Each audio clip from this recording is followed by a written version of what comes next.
वाहिगुरू जी का खालसा वाहिगुरू जी की फतेह।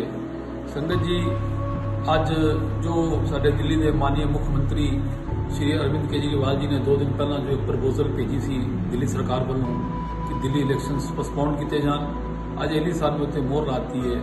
मैं सब तो पहला दिल्ली के माननीय मुख्यमंत्री सूझवान मुख्यमंत्री श्री अरविंद केजरीवाल जी का धन्यवाद करना और एल जी साहब का भी धन्यवाद करना जिन्होंने बड़ी सूझवान तरीके इस चीज़ को हैंडल किया है, क्योंकि दिल्ली बहुत बड़ी महामारी फैली हुई है।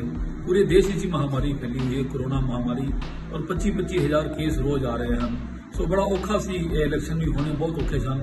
मैं अपनी पार्टी वालों, पंथक संगत वालों, अपने सारे कार्यकर्ताओं वालों और दिल्ली की सिख संगत वालों भी अपने माननीय मुख्यमंत्री श्री अरविंद केजरीवाल जी का और एल जी साहब का बहुत बहुत धन्यवाद करना और आशा करना, उम्मीद करना कि 10-15 दिन के अंदर दोबारा रीशेड्यूल होकर इलैक्शन होंगे।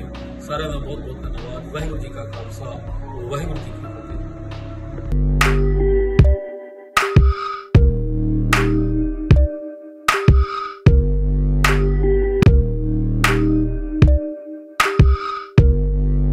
ਸਾਡੇ YouTube ਚੈਨਲ ਨੂੰ ਸਬਸਕ੍ਰਾਈਬ ਕਰੋ।